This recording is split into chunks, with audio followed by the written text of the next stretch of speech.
ఓం మహాగణాధిపతయే నమః. ఓం గురుభ్యో నమః. ఓం శ్రీమాత్రే నమః. పరమేశ్వర స్వరూపమైనటువంటి జ్యోతిష, వాస్తు మరియు ఇతర అనేకమైనటువంటి శాస్త్రములను మనకు అందించినటువంటి మహర్షులకి నమస్కారం. హయగ్రీవ హయగ్రీవ హయగ్రీవేతి యో వదేత్ తస్య నిస్సరతే వాణి జనుకన్యా ప్రవాహవత్. అరుణాం కరుణాతరంగితాక్షీం ధృతపాశాంకుశపుష్పబాణచాపాం అనిమాదిభిరావృతాం మయూకైః అహమిత్యేవ విభావయే భవానీం. శ్రీమాత్రే నమః. ప్రేక్షకులకి ఆ లలితాంబిక అమ్మవారి యొక్క అనుగ్రహం పరిపూర్ణంగా కలగాలని మనస్ఫూర్తిగా కోరుకుంటూ మనం ఈరోజు 23వ తేదీ నుంచి 29వ తేదీ వరకు ఉన్నటువంటి వార ఫలితములు మరియు గ్రహస్థితి ఏ విధంగా ఉంది, ఏ విషయాల పట్ల జాగ్రత్తగా ఉండాలి, మీరు ఏ దేవతా ఆరాధన చేసుకోవాలి, ఏ విషయంలో బాగుంటుంది అనేటువంటి అంశాలు చెప్తుంది నేనైనప్పటికీ కూడా చెప్పిస్తుంది సాక్షాత్ లలిత అమ్మవారిగా భావిస్తూ ఒక్కొక్క లగ్నం నుంచి తెలుసుకుందాం. లగ్నం తెలియని వారు రాశిని చూసుకోవచ్చు. అయితే ముందుగా గ్రహస్థితి కనుక చూసుకున్నట్లయితే రాహు, బుధుడు, శుక్ర, రవి మీనంలో ఉన్నాడు. ఈ శని కూడా 29వ తేదీ కల్లా చేరుకుంటాడు. చంద్రుడు కూడా చేరుకుంటాడు. అంటే 29వ తేదీకి షష్టగ్రహ కూటమి ఏర్పడుతుంది. అదేవిధంగా వృషభంలో గురువు, మిథునంలోకి కుజుడు, కన్యారాశిలో కేతువు యొక్క సంచారము, కుంభంలో శని ఉన్నాడు ప్రజెంట్. ఈ గ్రహస్థితిని అనుసరించి ఎవరికి ఏ విధంగా ఉంది అనే విషయాలు మనం తెలుసుకుందాం. కర్కాటక లగ్నము, కర్కాటక రాశి. కర్కాటకం వారికి గనక చూసుకున్నట్లయితే కాస్త దూర ప్రాంతాలకు వెళ్ళి అక్కడ ఏదైనా విద్యలు అభ్యసించడానికి మీకు చాలా అనుకూలంగా ఉంది. కాకపోతే ఈ వారం కాస్త మీరు మనీ రిలేటెడ్ మ్యాటర్స్ అంటే ధన సంబంధించినటువంటి విషయాల్లో కాస్త జాగ్రత్తగా ఉండండి. ఇన్వెస్ట్మెంట్స్ చేసే విషయంలోని అన్నదమ్ములతో లేనట్లయితే ఎవరితోనైనా అగ్రిమెంట్ చేసుకొని మాట్లాడుకునే విషయాలు, అది ఆ అగ్రిమెంట్స్ పేపర్స్లో ఏముంది ఏంటనేది కాస్త చూసుకొని చేయండి. మరియు మరొక విషయం ఏంటంటే వాహనాలు కొనుగోలు చేసేటప్పుడు, వాహనం మీద లాంగ్ జర్నీస్ వెళ్ళేటప్పుడు కొంత జాగ్రత్తగా ఉండండి. ఎందుకంటే ఈ వారం అంతా కూడా మీరు కాస్త ఎక్కువగా వాహన సంబంధంగా దూర ప్రాంత ప్రయాణాలు వెళ్ళేటువంటి యోగం కనబడుతుంది. అలాగే ఇక్కడ సంతానం కోసం ఐవీఎఫ్లు, ఐయుఐలు కోసం ప్రయత్నం చేసేటువంటి వారికి చాలా అనుకూలమైనటువంటి పరిస్థితులు అయితే వస్తున్నాయి. రుణాలు కూడా లభిస్తాయి. కాస్త వివాహం కోసం కాస్త ఎక్కువ ప్రయత్నం చేయవలసి వస్తుంది. కాకపోతే ఈ వారం ఎండింగ్లో విదేశాల్లో ఉండేటువంటి వారి సంబంధాలు కుదరడం అనేటువంటిది కూడా చాలా స్పష్టంగా గోచరిస్తుంది. ఉన్నత విద్యల కోసం బయటకు వెళ్ళేటువంటి ఛాన్సెస్ ఎక్కువగా ఉంటాయి. ఉద్యోగ సంబంధించిన విషయంలో మార్పులు సూచిస్తున్నాయి. ఆ ఉద్యోగ సంబంధించిన విషయంలో ఇబ్బంది కలగకుండా ఉండాలి అంటే మీరు చేయవలసింది ఓం శ్రీమాత శ్రీ మహారాజ్ని శ్రీమత్ సింహాసనేశ్వరి నమః లేదా ఓం మాణిక్య మకుటాకార జానుద్వై విరాజితాయే నమః అనే నామస్మరణ చేయండి. అన్ని విధాలు బాగుంటుంది. చాలామందికి ఈ సంవత్సరం నుంచి అయినా సరే నా జీవితం మారాలి, ఒక్కోసారి కొత్త సంవత్సరం ఉగాది నుంచి మారాలి, ఇక్కడి నుంచి మారుతుందేమో అని ఒక ఆశతో ఉంటారు. లేదా ఆంగ్ల సంవత్సరం 2025 వచ్చింది, ఇప్పటి నుంచి ఏమైనా మారుతుందా, 2026 వచ్చింది, ఇక్కడ నుంచి ఏమైనా మారుతుందా అంటూ ఉంటారు. మరి సంవత్సరం మారగానే అసలు ఎందుకు మారాలి, ఇది మనం అర్థం చేసుకోవాలి. ఎప్పుడైనా సరే మేజర్ ప్లానెట్స్ అయినటువంటి గ్రహాలు మారితే అప్పుడు కొంత పరిస్థితుల్లో మార్పు వస్తుంది, కాలం మారినట్టుగా. ఇంకోటి వాటికంటే ముఖ్యంగా మన దినచర్యలో ఆలోచన విధానము, మనం చేసేటువంటి దేవత ఆరాధన, మనం తీసుకునే నిర్ణయాలు, మనం కష్టపడేటువంటి విధానము మారితే ఆటోమేటిక్గా మారుతుంది. అయితే ఇవన్నీ మారాలంటే కూడా మన గ్రహస్థితి అనుకరించాలి. అంటే ఆ గ్రహస్థితి కనుక మీకు అనుకూలించకపోతే మీరు ఎంత ప్రయత్నం చేస్తున్నా ముందుకు వెళ్ళలేకపోతుంటారు. ఎందుకంటే చాలామంది తెలివైన వాళ్ళు ఉంటారండి భూమి మీద, చాలా తెలివి, చాలా టాలెంటెడ్ కూడా ఉంటారు. కానీ వాళ్ళకి ఎందుకో కలిసి రాదు. ఎందుకు కలిసి రాదు అంటే పూర్వజన్మ కర్మ. మరి ఆ పూర్వజన్మ కర్మల్ని అలాగే అనుభవించాలా, ఇంకా నా జీవితం ఇంతే అనుకుని ఏడ్చుకుంటూ కూర్చోవాలంటే జ్యోతిష్ శాస్త్రం ఎక్కడా కూడా నువ్వు ఏడ్చుతూ కూర్చునేదానికి శాస్త్రం అక్కర్లేదు. అసలు నా జీవితం ఇలా ఉందండి, ఇలాగే పని చేస్తుంది అనుకోవడానికి అసలు శాస్త్రమే అక్కర్లేదు.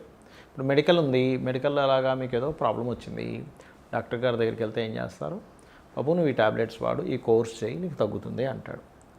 రోగం తగ్గుతుంది మనకి కదా. కాకపోతే కొన్ని రోగాలేమో వారం రోజుల్లో 3 రోజులు తగ్గితే, కొన్ని 6 నెలలు 3 నెలలు లాంగ్ టర్మ్ ఉంటాయి. అది రకరకాల హోమియోపతి కావచ్చు, ఆయుర్వేదం కావచ్చు, అలోపతి కావచ్చు. అలాగే మన దినచర్యలో మనం తీసుకునేటువంటి ఆహార వ్యవహారాలు, ఎక్సర్సైజెస్ చేయడం వల్ల కూడా అనారోగ్యానికి దూరం ఎలా అయితే అవుతామో, ఆరోగ్యంగా ఎలా ఉంటామో మనం నిత్యము చేసేటువంటి కొన్ని వాటి వల్ల మీకు గ్రహస్థితులు మారుతున్నా, ఒక బ్యాడ్ కాంబినేషన్స్ ఒకటి వచ్చినా, లేకపోతే మీరు ఎక్కడా కూడా ఇబ్బంది పడకుండా ఉండడానికి కొన్ని చేసుకుంటూ ఉండాలి. అప్పుడు ఖచ్చితంగా ఇంకా అందులో డౌట్ లేదు, ఆ వ్యక్తి ఎక్కడ కూడా ఇబ్బంది పడకుండా ఉంటాడు. అదేంటో చెప్తాను ఇవాళ మీకు నేను. మీ ఇష్టదైవం ఎవరైనా గుర్తుపెట్టుకోండి, అది విష్ణువా, మహావిష్ణువా, శివుడా, అమ్మవారా, లేకపోతే నేను దశమహావిద్యలో పలానా అమ్మవారిని చేస్తున్నానండి, లేదా కాలభైరవుడిని చేస్తున్నానా, ఏదైనా ఆంజనేయ స్వామి కావచ్చు, ఏదైనా మీ ఇష్టదైవం ఒకటి గుర్తుపెట్టుకోండి. మా ఇష్టదైవం ఎవరో నాకు తెలియట్లేదు, నేను ఎవరిని పూజించాలో అర్థం కావట్లేదు అన్నప్పుడు లగ్నం నుంచి పంచమ స్థానంలో ఏ గ్రహాలు ఉన్నాయి అంటే ఉదాహరణకి మేష లగ్నం అనుకోండి, పంచమం రవి అవుతుంది. ఈ రవి స్థానంలో ఏ గ్రహాలు ఉన్నాయి, లేదా రవిని, లేదా వృషభ లగ్నం అనుకోండి బుధుడు అవుతాడు. బుధ స్థానంలో ఏ గ్రహాలు ఉన్నాయి, లేదా బుధుడిని, మీ జన్మ జాతకంలో గోచారంలో కాదు, వారిని తీసుకోండి. మీకు ఇష్టదైవం అంటే ఇష్టదైవం, లేదంటే ఆ దేవత ఆరాధన చేస్తే ఏమవుతుందంటే ఫస్ట్ మీకు ఇక్కడ ఏదైతే జీవితంలో అడ్డుపడుతున్నాయో, మీ జీవితంలో ముందుకు వెళ్ళనివ్వకుండా ఆ అడ్డుపడుతున్నటువంటి విషయాలు ముందు ఆ కర్మ అనేటువంటి దగ్ధం అవుతుంది ఉపాసన వల్ల. ఆ దేవతా ఆరాధన ఉదయం సాయంత్రం, కనీసం పొద్దున్న, పోనీ సాయంత్రం లేట్ అయిపోతుందండి, నేను ఇంటికి వచ్చేసరికి అలసిపోతున్నాను అనుకుంటే కనీసం ఉదయం పూట పూజ చేసుకోండి. పూజ అంటే పూర్వ వైభవాన్ని జనింపజేసేది పూజ, గుర్తుపెట్టుకోండి. ఒకప్పుడు నేను బాగా బ్రతికేవాడిని అండి, అది తీసుకొచ్చి ఇస్తుంది పూజ. అలాగా చక్కగా పంచోపచార పూజ, షోడశోపచార, ఇంకా 64 రకాలుగా చేసేవాళ్ళు ఉంటారు, ఉండరనట్లేదు. కానీ కనీసం పంచోపచార పూజ ఒక 10 నిమిషాల్లో అయిపోతుంది. మనసు పెట్టి మనసును అలా పెట్టి చేయండి, ఫలాపేక్ష రహితంగా చేయండి. ఎక్కడ కూడా ఏమీ ఆశించకుండా పూజ చేయండి, ఏమి అడగకుండా, భగవంతుడు ఆయనే చూసుకుంటాడు మొత్తం. అలాగే మీకు దగ్గరలో ఏదైనా ఆలయం ఉన్నట్లయితే, కొంతమందికి ఇళ్లలో కుదరదు పూజలు, ఒకవేళ ఇంట్లో పూజ చేసుకుని ఆలయానికి వెళ్ళచ్చు, ఇంట్లో పూజ చేసుకుంటే ఆలయానికి వెళ్ళొద్దని నేను చెప్పట్లే. ఏదైనా మీకు దగ్గరలో, మీకు ఇంటికి అతి సమీపంగా ఏ ఆలయం ఉందో చూసుకోండి, అక్కడికి వెళ్ళిపోండి. ఎందుకంటే ఆ దగ్గరలో ఉండేటువంటి ఆలయంలో దేవతామూర్తి అక్కడ ఉండేటువంటి దగ్గరలో వాళ్ళందరికీ రక్షగా నిలబడతాడు ఆయన. అది ఎవరైనా కానివ్వండి, గ్రామ దేవత దగ్గర నుంచి ఎవరినైనా కానివ్వండి, చక్కగా వెళ్ళి మనస్ఫూర్తిగా నమస్కారం చేసుకుని ఒక 3 ప్రదక్షిణాలు చేసుకుని అక్కడ కూర్చొని ఒక 2 నిమిషాలు అలా కూర్చొని చక్కగా మీ పనులు మీరు చేయండి. మీరే చూస్తారు లైఫ్లో ఎంత చేంజ్ వస్తుందో మీరే చూస్తారు. ఇక మూడవది, వారానికి కనీసం ఒక్కసారైనా, ఇంకా ఎక్కువసార్లు రోజు మీరు గోశాలకు వెళ్ళగలిగితే ఇంకా అద్భుతం. ఇంకా కనీసం వారానికి ఒక్కసారైనా, అది శనివారం అయినా ఆదివారం అయినా ఏ వారమైనా, మీకు హాలిడే ఏ రోజు ఉంటే ఆ రోజు వెళ్ళి చక్కగా గోవులకి క్యారెట్లు, అరటికాయలు, లేదా గోంగూర, లేనట్లయితే బెల్లము, ఇట్లాంటి పదార్థాలు కొన్ని, పిడికెడైన బెల్లమైనా పర్వాలేదు. మీరు ఇన్ని వందలు పెట్టాలంటే ఏం లేదు, కనీసం పిడికెడ బెల్లం 10 రూపాయలు పెడితే పిడికెడ బెల్లం వస్తుంది, చక్కగా తినిపించండి. ఏమవుతుందంటే గోవులో ఉండే సకల దేవతల యొక్క అనుగ్రహం మీకు కలుగుతుంది, మీ జీవితం మారుతుంది. ఇది మెయిన్గా చేయండి. అలాగే వీలున్నప్పుడల్లా ఒక 3 నెలలకు 6 నెలలకు ఒక్కసారైనా ఏదైనా ఒక క్షేత్రం, తిరుపతికి వెళ్తారా, అమ్మవారి దుర్గాదేవి ఆలయానికి వెళ్తారా, లేకపోతే శ్రీశైలం వెళ్తారా, కాణిపాకం వెళ్తారా, ఏదైనా ఒక ఆలయం పెట్టుకోండి. 3 నెలలకు కానీ 6 నెలలకు కానీ ఒక్కసారి పెట్టుకోండి. ఎందుకంటే మీకు తెలియకుండానే మీ ఆరాలో ఒక తెలియని ఒక నెగటివ్ ఎనర్జీ మీకు ఫామ్ అయిపోయి ఉంటుంది, గుర్తుపెట్టుకోండి. ఆ ఫామ్ అయినటువంటి నెగటివ్ ఎనర్జీ ఏదైతే ఉందో అది మీరు ఎప్పుడైతే క్షేత్రాలకు వెళ్తారో అక్కడ సిద్ధ పురుషులు, మహర్షులు వీళ్ళందరూ ఉంటారు, వాళ్ళ యొక్క బ్లెస్సింగ్స్, వాళ్ళ యొక్క ఎనర్జీస్, ఆ క్షేత్ర మహిమ మీ నెగిటివ్ ఎనర్జీని తీసేస్తుంది, గుర్తుపెట్టుకోండి. ఇవి పాటించండి. దీంతోపాటు పశువులకి, పక్షులకి, అంటే కనీసం ఇప్పుడు శాస్త్రాల్లో ఏంటంటే పక్షులకు నీరు పెట్టినా కూడా పితృదేవతల అనుగ్రహం కలుగుతుందట. అలాగే అమావాస్య నాడు మీ పితృదేవతల కోసమని స్వయం పాకం ఇవ్వడం, కాస్త పౌర్ణమికి చంద్రుడిని చూస్తూ లలిత చదువుకోవడం, వీలైతే రోజు ఉదయం సాయంత్రం ఒక్కసారైనా లలిత సహస్రనామాలు వినడం, వాటి యొక్క అర్థాలు వినడం, అర్థం తెలుసుకుంటూ విశ్వంలో ఉన్నటువంటి అమ్మవారి యొక్క శక్తి ఏ రకంగా ఉందో మీరు అర్థం చేసుకోవడం, ఇవి మెయిన్గా చేయండి.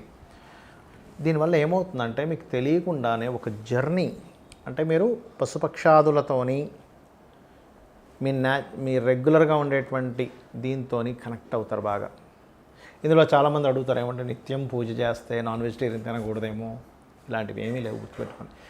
మీ ఉపాధి బట్టి, మీకున్నటువంటి దీన్ని బట్టి ఏమీ కాదు, చక్కగా. కాకపోతే ఆదివారాలు మాత్రం తినకండి దయచేసి, బుధవారం హ్యాపీగా తినొచ్చు, ఏం కాదు.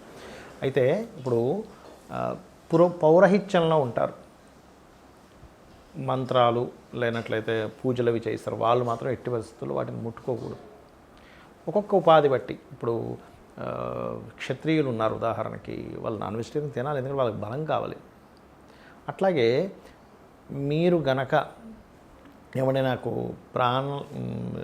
సకల జీవుల మీద నాకు ఒక రకమైన దయాగుణం ఉంది, నేను వాటిని చంపడం ఏమిటనే భావన కలిగి మానేయడం వేరు, బలవంతంగా మానేయడం వేరు. అమ్మో ఇదేదో అంటున్నారు, అదేమైపోతుందంటే మీరు తినకపోయినా కూడా అయ్యో నేను తినట్లేదే అనేటువంటిది తినడం కంటే ఎక్కువ దోషాన్ని తెచ్చిపెడుతుంది. కాబట్టి మీరు దాన్ని అర్థం చేసుకొని మానేయడం వేరు. వీటన్నిటికంటే ముఖ్యమేంటంటే ఒక ప్రాణిని నేను చంపుకొని తింటున్నాను అనేటువంటి దానికంటే కూడా ఎక్కువ దోషం ఎక్కడ వస్తుందంటే మనుషుల్లోనే మనం ఉంటూ మనుషుల్ని కొంతమంది చూడండి హింసిస్తూ ఉంటారు ప్రతి క్షణం మాటలతోని చేతలతోని. ఇంట్లో ఉండే జీవిత భాగస్వామిని కావచ్చు, ఫ్రెండ్స్ని కావచ్చు, రిలేషన్స్ని కావచ్చు, రకరకాల కుట్రలు కుతంత్రాలు చేస్తుంటారు. అది అన్నిటికంటే ఇంకా పెద్ద దోషం. గాసిప్స్ చెప్పుకోవడం, గాసిప్స్ ద్వారా దారిద్ర్యం పెరుగుతుందని చెప్తుంది శాస్త్రం. అంటే లేని దాన్ని సృష్టించి నలుగురికి చెప్పడం. వీటన్నిటికీ తెలియని వాళ్ళు చేస్తుంటారు, చాలామంది జ్ఞానులు ఉంటారు అటువంటివి చేయరు చాలామంది. కానీ తెలియని వారు అటువంటివి చేసేటువంటి వారు వాటిని ఫస్ట్ ఆపుకోవాలి. ఎందుకంటే దాని ద్వారానే దారిద్ర్యం పెరుగుతుంది, గుర్తుపెట్టుకోండి. శ్రీమాత్రే నమః.